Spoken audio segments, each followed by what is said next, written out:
Retard de Vingegaard à présent 1,40.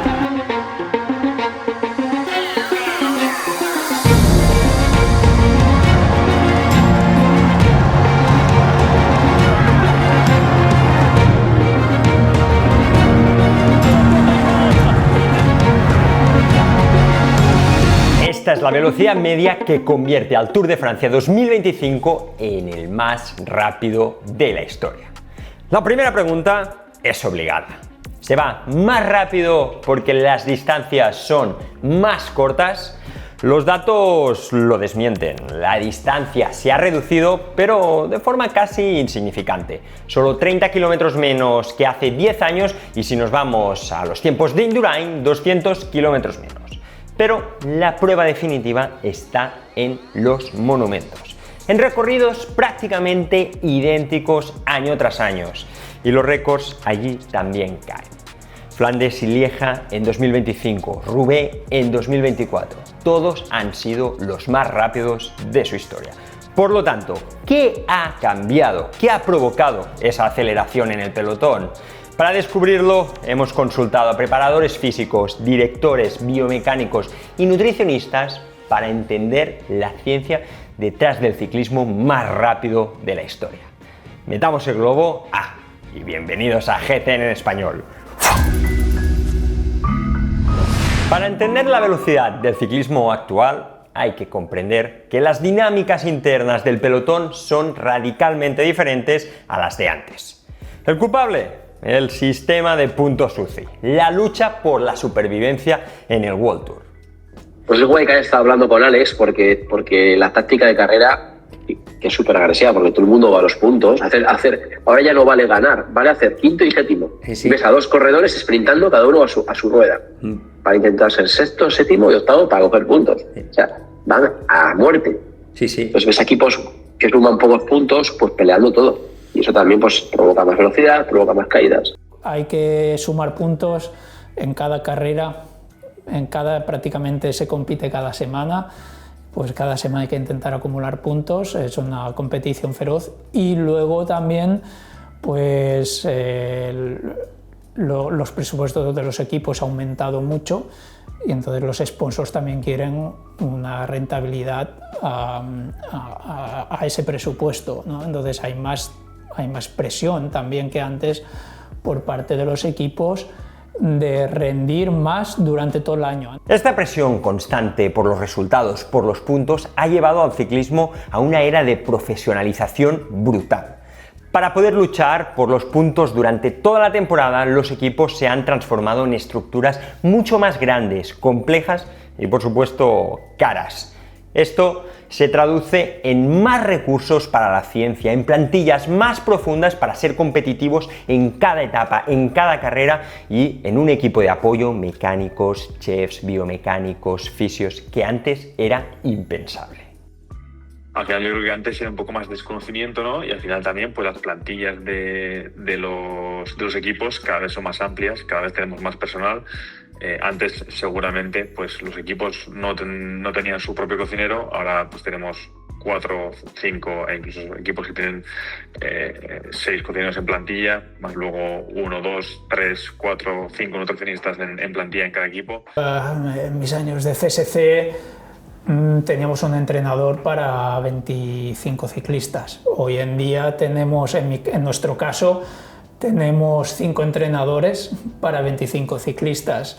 Aparte de esto, pues tenemos 2 nutricionistas, además de un fisiólogo, fisioterapeutas, osteópatas, etcétera, etcétera, ¿no? Entonces, para obtener el máximo rendimiento, todos los equipos también se han reforzado para dar el mejor servicio posible al ciclista para obtener ese rendimiento.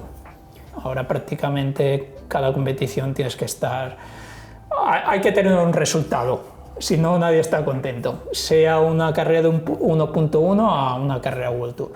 Toda esta estructura profesional y estos nuevos recursos han permitido adoptar un enfoque 100% científico en la preparación. Se ha acabado un modelo basado en la tradición y la subjetividad. Gracias a herramientas como el potenciómetro, el principio de la preparación ahora es claro. Lo que no se puede medir, no se puede mejorar. Cada entrenamiento, cada serie, cada recuperación está basada en datos objetivos que permiten a los entrenadores entender exactamente cómo responde el cuerpo del atleta y optimizar su rendimiento con una precisión que antes era impensable.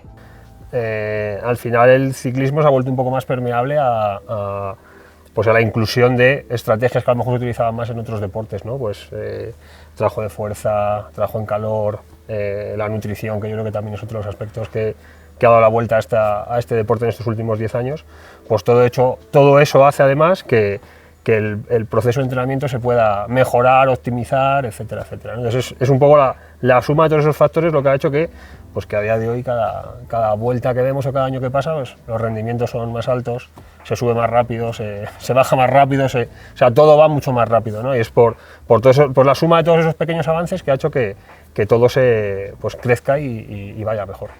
Hay muchas cosas que se hacían hace 20 años, incluso 30 años atrás, que funcionaban y siguen funcionando, pero no teníamos la ciencia del porqué. Ahora sí que se tiene. Entonces, creo que lo bonito es mezclar esa experiencia de años atrás con la ciencia de ahora. Y tenemos, bueno, hay muchos ejemplos que te lo cuentan, pero está claro que el tener plataformas como Training Peaks o WKO5 para medir día a día el entrenamiento que haces, cómo tu cuerpo absorbe esas cargas. Antes, si estabas cansado, salías igual a hacer lo que te tocaba. Ahora, como podemos ver los datos, si vemos que se está entrando en cierta fatiga, levantamos el pie para no pasarnos de rosca, ¿no? Luego, otros medidores importantes, que es el descanso y el sueño. Hoy en día también tenemos diferentes posibilidades para medir nuestro sueño, nuestro descanso, que es un parámetro mucho más importante de lo que la gente se cree. Eso no es un entrenamiento directo, pero sí que es una recuperación directa que afecta a tu entrenamiento directo, ¿no? Si tú no duermes bien, no recuperas bien, no podrás afrontar tal vez ese día de entrenamiento que te viene de 6 horas con un trabajo de intensidad alto, etc.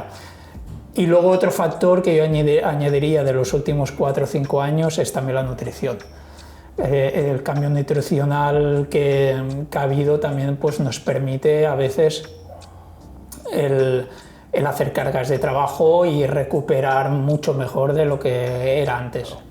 Hombre, sobre todo, yo creo que hubo ahí una primera transición, ¿no? Que es el paso del pulsómetro al potenciómetro, ¿no? Que pues, la gente estaba muy acostumbrada a trabajar de una forma y cuando entra el potenciómetro, pues cambia, ¿no? Porque ya por decirlo de alguna forma, tenemos el potenciómetro es un marcador de carga externa y el pulsómetro es un marcador de carga interna. Pueden ir de la mano o no tienen por qué ir de la mano. Entonces, bueno, pues lo que ha ocurrido ahora es que somos mucho más capaces de afinar los entrenamientos porque conocemos tanto por decirlo de alguna forma, los vatios que se pueden producir a diferentes hitos fisiológicos, pues el famoso FTP, ¿no? Que también ha venido un poco a revolucionar toda esta parte del entrenamiento, la potencia crítica, dependiendo del marcador que se utilice, pues todo eso te hace también que tú puedas afinar mucho más cada uno de los aspectos que quieres ir trabajando con el deportista e incluso el poder afinar mucho más en base al rol del deportista, es decir, pues con ciclistas más potentes o más sprinters vas a trabajar más de una forma, con ciclistas más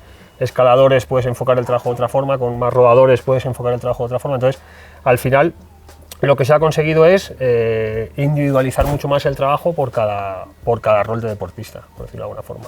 Eso ha hecho, por ejemplo, que aparezcan analistas de datos en los equipos, es decir, de la cantidad de datos que extraemos, pues tenemos personas que nos ayudan a interpretar todo lo que puede salir de cada etapa. Incluso, bueno, pues ya se está hablando de la inteligencia artificial, ¿no? De cómo puede venir a contribuir en toda esta parte del análisis de datos, ¿no? Pues al final es algo que ha cambiado mucho, pero sí que es verdad que yo creo que el mayor cambio que ha optimizado el entrenamiento es la nutrición. O sea, yo creo que la nutrición es lo que ha hecho que es un deporte que veníamos mucho de estar delgados, estar finos, o sea, que se sigue estando igual de finos, ¿no? Pero antes a lo mejor se llegaba a esos pesos con mucha restricción calórica y a día de hoy pues se ha visto que se puede llegar a esos pesos de otra forma muy diferente y además los rendimientos que vas a obtener tanto en entrenamiento como en competición son mucho más óptimos, ¿no? Al final, si tú restringes, pues decir, no la mueves, ¿no? Pues en cambio ahora pues pueden entrenar más, mejor, y eso ha hecho que, pues lo que hemos comentado antes, ¿no? Que al final los números sean más altos, los rendimientos sean más altos, ¿no? Y sin nada más que entrenar, comer, descansar, que es un poco la base de todo. Pero un motor perfectamente afinado no sirve de nada sin el combustible adecuado. Y aquí es donde entramos en el que, según todos los expertos con los que hemos hablado, es el mayor salto adelante del ciclismo. Porque la nutrición es una carrera relativamente nueva, ¿no? En el cual hay mucho desconocimiento y cada año, pues, con estudios científicos, con la práctica, etcétera, pues se va mejorando. Yo creo que es lo que más ha cambiado dentro de muchos factores dentro del ciclismo, como hemos comentado antes, el tema de la aerodinámica, el material, pero uno de los importantes yo diría que sería la nutrición, ¿no? Yo entré en este equipo en el año 2020 y desde el año 2020 ha cambiado una barbaridad. Antes se hacía muy poco, ¿no? Sobre todo por desconocimiento, y como cada vez hay más estudios de cómo afectan. Te digo el ejemplo de los carbohidratos porque es lo más común, ¿no? Pero también hay que tener en cuenta la ingesta calórica total de proteínas, de grasas, etcétera. Pero como cada vez hay más estudios publicados de cómo puede llegar a afectar o la capacidad oxidativa de las personas para utilizarlo durante el ejercicio, pues sí que se atina de una manera mucho más precisa y es lo que ha cambiado, ¿no? Y ellos incluso lo notan y te lo piden, ¿no? O sea, al final todos tienen su plan, tanto ahora que están entrenando en casa o cuando tienen el plan de carrera, ¿no? Entonces al final se descontrola durante todo el año. Es que tenemos esto, yo muchas veces cuando me preguntan, ¿no? Mis amigos, es como tener un equipo de Fórmula 1, ¿no? En el cual tienes la telemetría que puedes medir un montón de variables. Pues ahora en el ciclismo yo creo que pasa un poco lo mismo, ¿no? Pues tienes el nutricionista que te puede valorar tu metabolismo basal con diferentes aparatos, más luego también la utilización de sustratos energéticos, es decir, la oxidación sobre todo de grasas y de carbohidratos para diferentes intensidades de ejercicio, atinando mucho mejor pues las cantidades que tiene que comer durante el entrenamiento, tanto en entrenamiento como en carrera. Entonces, pues como ahora se puede medir casi todo, es mucho más fácil el incidir de manera correcta, pues para que el rendimiento sea el óptimo rendimiento y en consecuencia la recuperación del corredor, ¿no? Antes sé que pues, después de la etapa igual pasaba mucho tiempo sin comer. Ahora, como podéis ver, nada más en línea de meta pues tienen el cherry, la bebida esta de color así rojo morado, ¿no? Luego tienen su recovery y luego el cocinero les prepara pues en base a lo que se le ha dicho las comidas sólidas que se estiman que necesita en base a la previsión que tú has hecho de cada etapa, ¿no? Y luego pues es muy individualizado porque lo que te digo, no es lo mismo que tengas que estar dentro del pelotón un corredor del mismo equipo o uno del mismo equipo que esté tirando delante, ¿no? Entonces la ingesta energética seguramente será mayor la persona con el ciclista que esté trabajando respecto del ciclista del mismo equipo que esté dentro del pelotón, ¿no? O que vaya en fuga o que tengas abanicos, etcétera. Los nutricionistas no solo se centran en lo que comen, sino también en optimizar la composición corporal y el peso del ciclista. Y esto también ha cambiado. Antes yo creo que también era un poco la cultura, ¿no? Cuanto más fino estás, mejor, ¿no? Ahora también pues se buscan unas delgadeces extremas. A ver, siguen estando muy delgados, no tienen que estar en un porcentaje de grasa muy bajo, pero pues se hacen analíticas de sangre pues para valorar que está saludable, con un control muy exhaustivo, pues para que el corredor llegue en un peso y porcentaje de grasa óptimo a la carrera, pero siempre controlando pues diferentes variables que puedes ver en una analítica, ¿no? El hecho de que tenga unos niveles óptimos de ferritina, que tenga, no sé, que esté sano, ¿no? Entonces llegan en un porcentaje de grasa óptimo, en un peso óptimo, pues para rendir al máximo. Entonces lo que intentas es que el corredor mantenga el peso y que no pierda peso ni gane peso, ¿no? Entonces ahí digamos que está una pequeña clave de por qué el rendimiento ha mejorado durante estos últimos 5 años, ¿no? Hasta ahora hemos hablado de entrenamiento, de estrategia, de nutrición, pero ¿qué dicen realmente los datos en la carretera? ¿Son los ciclistas de hoy simplemente más potentes que los de antes? Para responder a esto, vamos a analizar el récord de ascensión del mítico Mont Ventoux, superando la histórica marca de Iván Mayo. Algo que generó muchas preguntas. ¿Cómo es posible que vayan más rápido que los ciclistas de los años 90 o del 2000, inicios del 2000? ¿Hay algo nuevo? Es una duda legítima, pero veamos los datos porque aquí es donde la historia se pone interesante.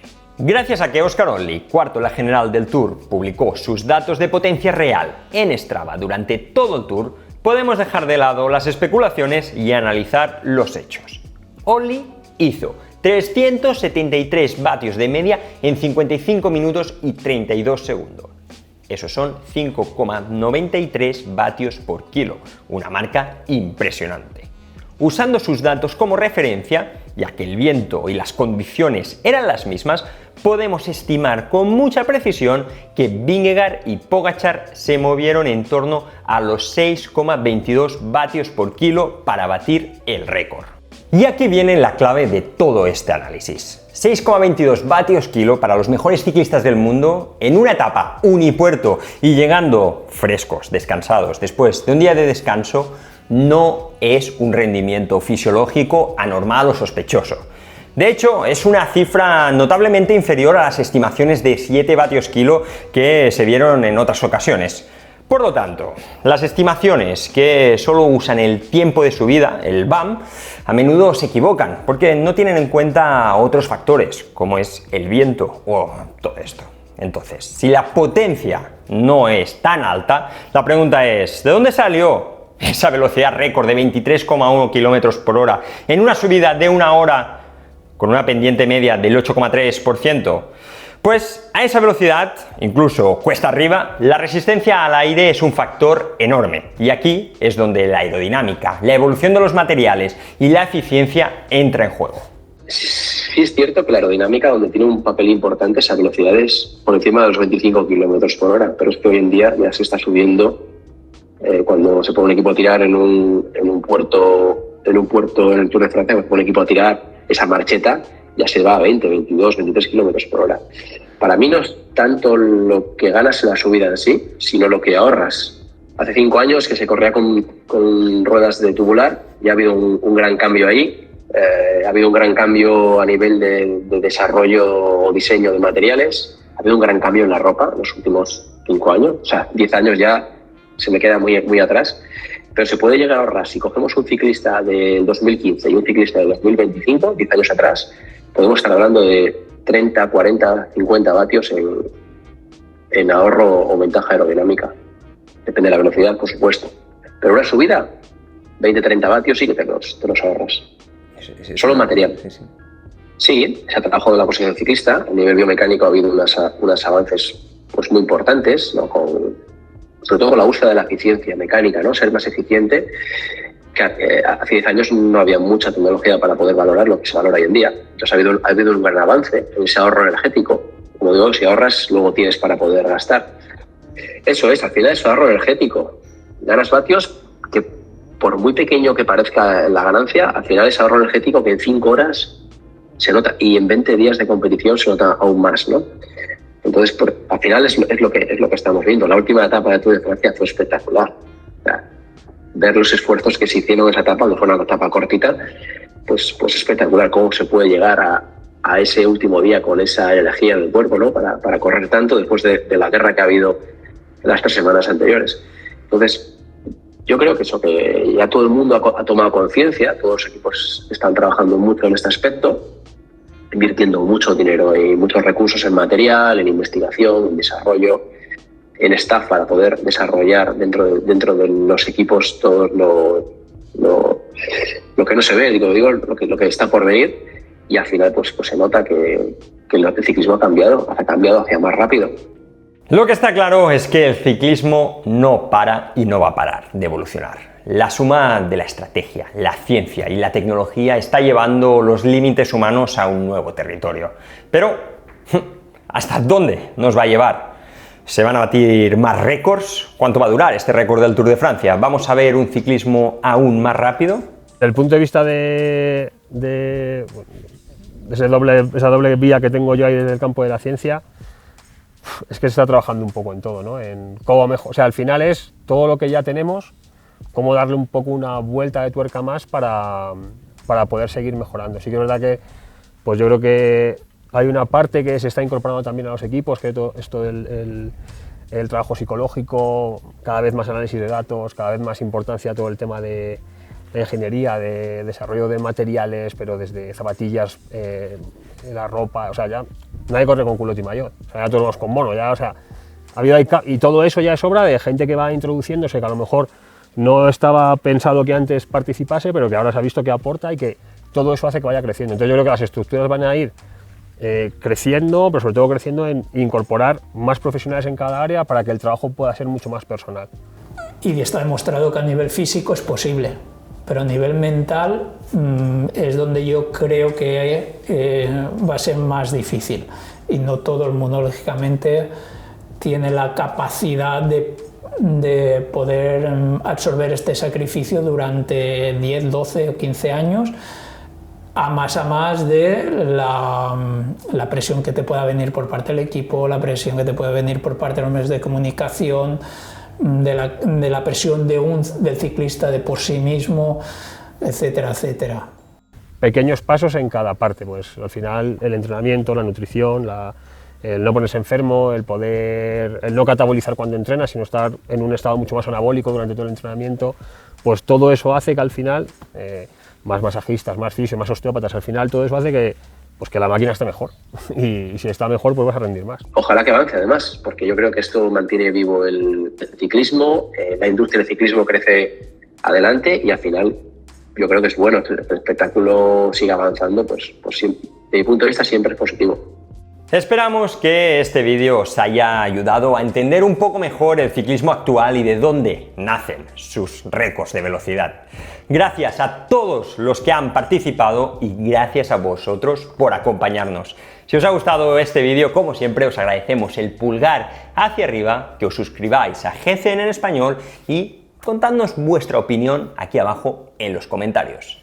Gracias y nos vemos pronto en próximos vídeos. ¡Hasta luego!